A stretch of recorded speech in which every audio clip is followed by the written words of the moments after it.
Hello students, welcome and greets on behalf of Anand Niketan. Today we are going to discuss chapter number 1, Sources of Food. We all know that every machine and engines require energy to perform various activities. Like the machines and the different engines, living beings too require energy to perform their day-to-day activities and also for the growth and development of their body. So what provides us with this energy? Yes, it is food. Food is something we eat to obtain energy for the growth and development of our body and to do various work. We people eat a variety of food. People of different places eat different types of food. Let us take some examples. Idli and sambar is preferred in South India. Fish and rice is eaten in East India like West Bengal. Dal bati churma is a favorite dish of Rajasthan, which is in West India. Dokla is preferred in the state of Gujarat, and paratha and curd is eaten in North India. So what determines the food habits of people? The food habits of people is based on four basic factors, which are place, weather and climate, culture, and availability of raw materials.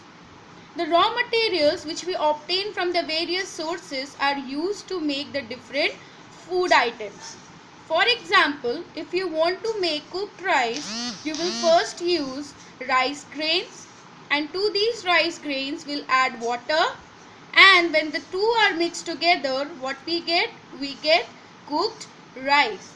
So here the rice grains and water used to make cooked rice were the raw materials which were combined together to make the cooked rice. So we say that rice grains and water are the ingredients to cook rice. Thus we can say the raw materials combined together to make a food item are called ingredients. Now let us discuss the different sources of food. So the sources of food has been broadly classified into two sources: food from plant sources and food from animal sources.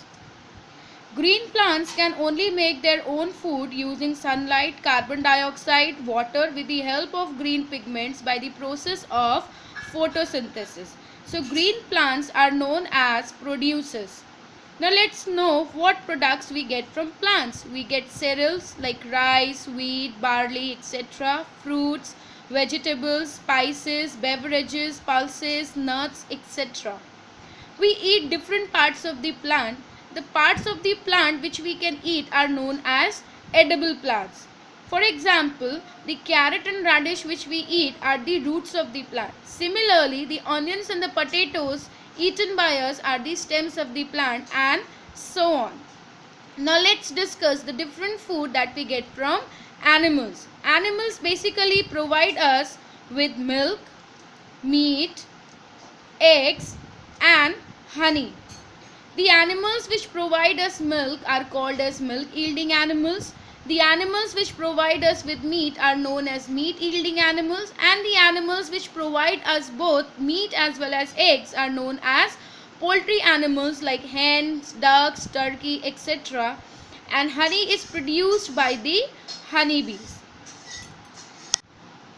The different animals eat different types of food. Depending on their food habits, the different animals has been classified as herbivores, carnivores, omnivores, scavengers, parasites, and decomposers. Animals like buffalo, goat, elephants, etc. eat only plant and plant products. So we say the animals which eat only plants and plant products are called as herbivores. Animals like lion, tiger, etc. they eat the flesh of other animals. So the animals which only eat the flesh of other animals are called carnivores. There are certain animals which can eat both plant products as well as the flesh of other animals. Such animals are known as omnivores. The animals which eat the flesh of dead animals are called scavengers like hyena, vulture, jackals, etc. These animals help to keep the environment neat and clean. Parasites. Parasites are the living organisms which lives inside the body of a living host. It could either be a plant or an animal and get their food from the nutrition of the host body. For example, leeches, hookworms, headlice, tapeworms, etc. Decomposes are small microscopic organisms which decompose the dead body of plants and animals to obtain nutrition from them. Decomposers include various types of bacteria, fungi, etc. As we have earlier discussed, that green plants can only use the solar energy or the energy of the sun to make their own food. Now this energy of the sun which has been trapped by the green plants is further passed to the herbivores like cow, horse, buffaloes, etc. where they eat these green plants. Now the energy from the herbivores is transferred to the carnivores like lion, tiger, etc. when they eat them.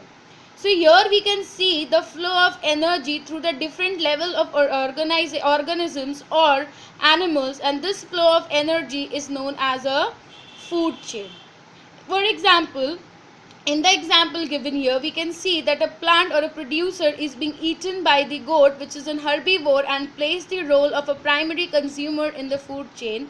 This herbivore is further eaten by a lion, which is a carnivore, which acts as a secondary consumer in the food chain. Thus, to define food chain, we can say that a food chain is a series of organisms which are linked together by the process of eating or being eaten for food, and it is called a food chain. Now, nowadays we people are facing a huge problem of food, that is food problems. Now, what are the reasons for food problem? There are three basic reasons for food problem. They are poverty, overpopulation, and shortage of food. So, how can we get rid of the food problems? We can get rid of the food problems by growing more crops using modern methods of farming. We should store the food grains properly so that they are not eaten by pests like rats, insects, birds, etc. or are spoiled by microorganisms. We should never waste food in any way. We should consume all the food we take on our plate. A large amount of food is wasted due to poor management at parties and other social functions. Overeating leads to obesity. This causes wastage of food as well as illness to us.